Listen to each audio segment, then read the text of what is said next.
Olá, no nosso encontro de hoje nós vamos falar sobre o preposto na Justiça do Trabalho. Qual a fundamentação legal para se constituir o preposto e o que ele deve fazer para representar bem o seu empregador. Primeiro, nós vamos ler o artigo 54 da Lei Complementar 123 de 2006.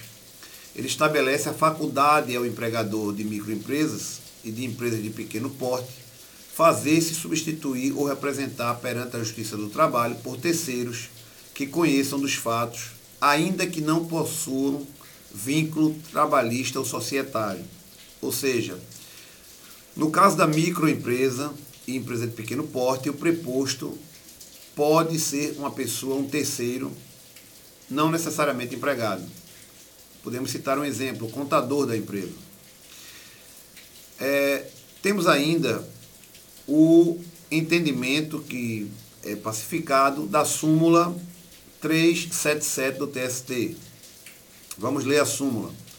Preposto exigência da condição de empregado, exceto quanto à reclamação de empregado doméstico ou contra micro ou pequeno empresário, o preposto deve ser necessariamente empregado do reclamado, inteligência do artigo 843, parágrafo 1º da CLT. Na verdade, o artigo 843 da CLT ele não trata dessa obrigação do preposto ser empregado da empresa, ser empregado de quem representa. Porém, o Tribunal Superior do Trabalho, nesse caso, legislou, através dessa súmula, a Justiça invade a competência do Parlamento e legisla, entendendo que numa grande empresa, a única forma do preposto conhecer dos fatos é sendo empregado dela.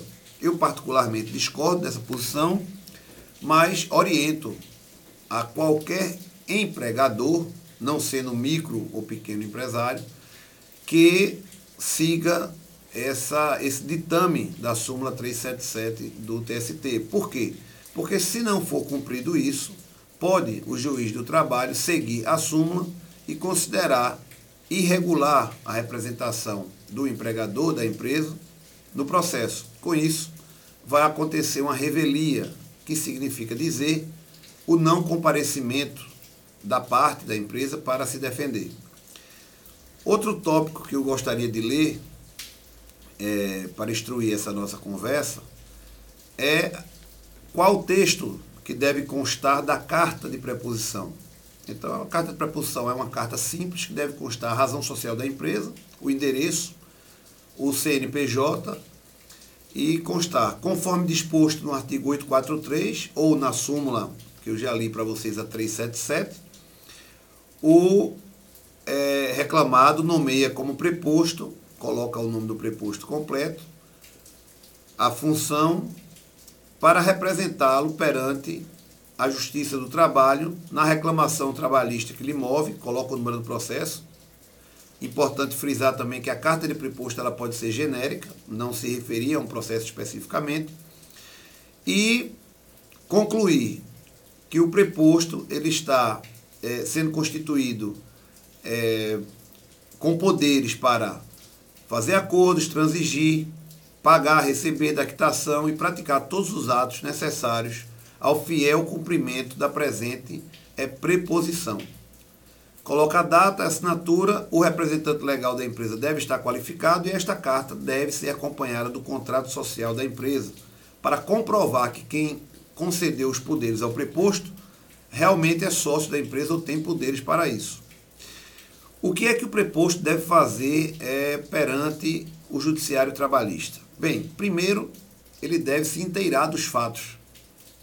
Eu estou indo para a justiça representar alguém, que é o meu empregador, e o que é que eu vou falar perante o juiz. O preposto ele vai ser interrogado pelos termos da defesa, pelo que está sendo discutido no processo. Portanto, ele deve se inteirar dos fatos e da tese de defesa daquele caso.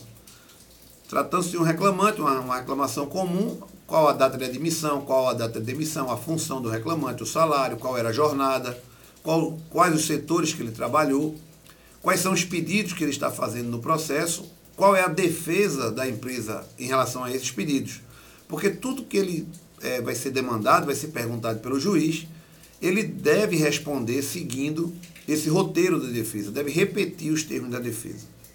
O preposto ele é diferente da testemunha no processo. Necessariamente ele não tem que ter presenciado os fatos do contrato de trabalho. Basta que ele tenha informação. Ele pode ter sido contratado como empregado, por exemplo, na véspera da audiência. E se inteirar dos fatos através de informações do departamento pessoal, do próprio advogado, da diretoria da empresa e ter condições de desempenhar o seu papel de preposto. É diferente da testemunha que precisa ter presenciado os fatos sobre o qual ela está depondo. O preposto, todas as vezes que ele mostrar-se inseguro, disser eu não sei, eu não me lembro, criar uma resposta duvidosa, o que a parte contrária está falando, no caso o reclamante, vai prevalecer como verdade. Por isso, o preposto deve ter muita convicção daquilo que responde ao juiz. As respostas devem ser precisas, objetivas, conclusivas e seguras. E não titubear, porque se mostrar qualquer insegurança, eu não me recordo, eu não tenho certeza se a data foi essa, eu não sei qual era o horário do reclamante, vai prevalecer aquele horário que o reclamante está dizendo, que está contando para o juiz, ou no seu depoimento, ou na petição inicial. Um dos maiores equívocos do preposto é dizer para o juiz que desconhece alguma coisa. Então não pode jamais desconhecer a matéria que está se debatendo no processo. O preposto ele é um porta-voz do reclamado, ele se equipara ao advogado. Imagine que o juiz pergunta alguma coisa ao advogado relacionado com a tese de defesa e o advogado diz que não sabe do que se trata. Obviamente que a defesa do seu constituinte vai ser enfraquecida.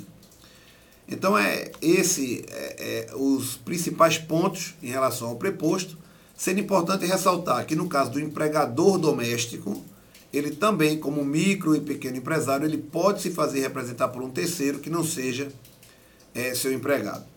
É importante que a carta de preposto ela seja digitalizada, porque o processo hoje é eletrônico, e protocolada juntamente com o instrumento de procuração, com o contrato social da empresa e com a defesa.